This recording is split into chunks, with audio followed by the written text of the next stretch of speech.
రామ రామ రామ రామ రామ రామ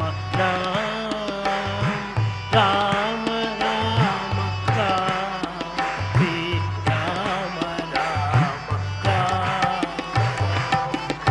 రామా అంటున్నాం. ఏమంటున్నామండి? గట్టిగా చెప్పండి.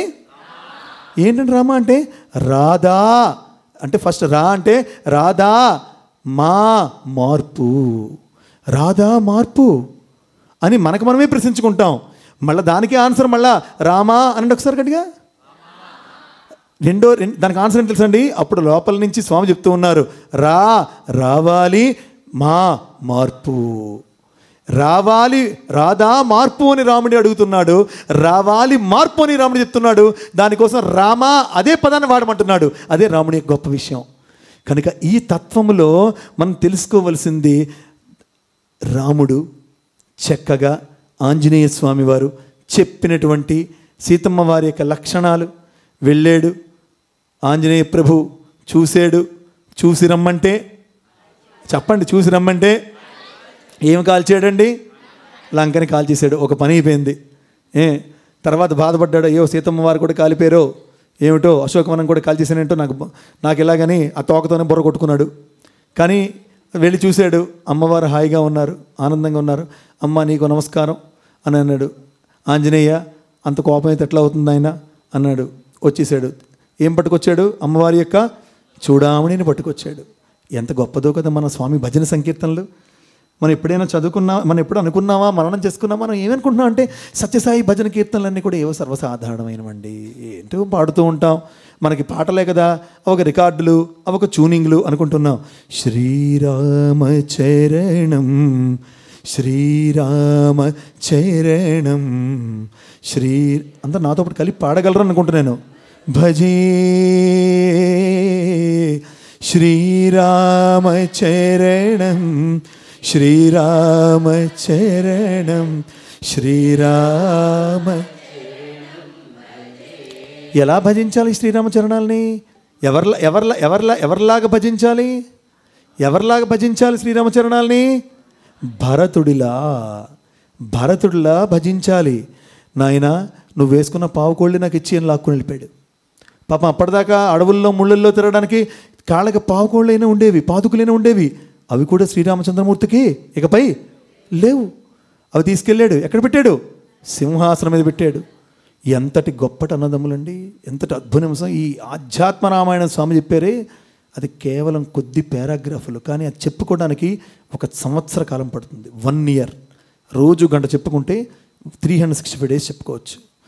వైదేహి రామం వైకుంఠధామ.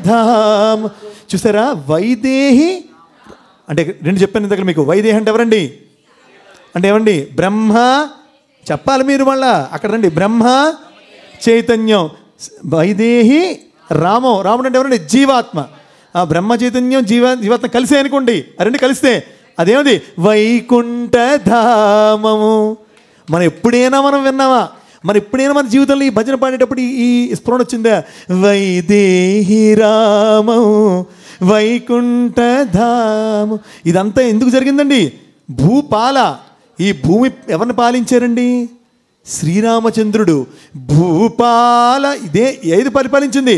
ఆ రోజు నిజంగా సీతమ్మ వారి యొక్క బాపిట్లో ఉండేటువంటి యొక్క చూడామణి దాన్ని తెచ్చి కనుక హనుమంతుడు చూపించకపోతే, నాయన వీడు ఎవరిని మండోదరిని చూశాడో, లేకపోతే ఆ సీతమ్మ వారిని చూశారో, లేకపోతే అక్కడ సైడ్ హీరోయిన్ చూశాడో, ఎవరిని చూశాడో ఎవరు తెలియదు కదా. భూపాల చూడామణి భూపాల చూడామణి. తర్వాత అసలైనది ఆత్మాభిరామం ప్రభు సాయి రామం.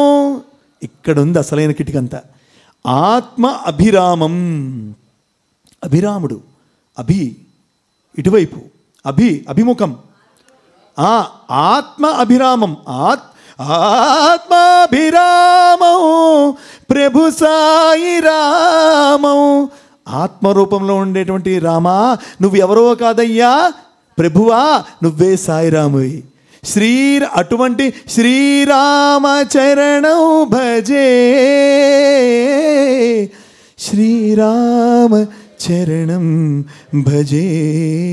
ప్రభు ఎక్కడో త్రేతాయుగంలో భరతుడు ఒక్కడే పట్టుకున్నాడేమో, కానీ కలియుగంలో ఈనాడు ఈ 2025లో జీవించి ఉన్న మేమందరం కూడా నీ పాదాలను పట్టుకున్నాము. సాయిరామ, సత్య సాయిరామ చరణం భజే. మొత్తం ఆధ్యాత్మ రామాయణం అంతటిని కూడా స్వామి ఒక్క భజన కీర్తనలో మనకు పెట్టారు. ఎంత అద్భుతం! స్వామి భజన కీర్తన తీసుకుంటే ఒక్కొక్క కీర్తనకి కొన్ని గంటల విశ్లేషణ చెప్తున్నారు రేడియో స్థాయిలో. వినాలి మనం. ఆనందం అంటే నామస్మరణలోనే. అయితే వెళ్ళాడు, ఆంజనేయ స్వామి వచ్చారు, చెప్పారు ఇదిగో చూడమంటే పట్టుకున్నాడు. ఆంజనేయ స్వామిని కౌగిలించుకొని రాముడు ఏడ్చాడు, ఆనంద బాష్పాలు రాల్చాడు. దేనికి ఏడ్చాడు తెలుసా అండి? సీతమ్మ వారిని చూశాడు, సీతమ్మను పొందిస్తాను కాదు.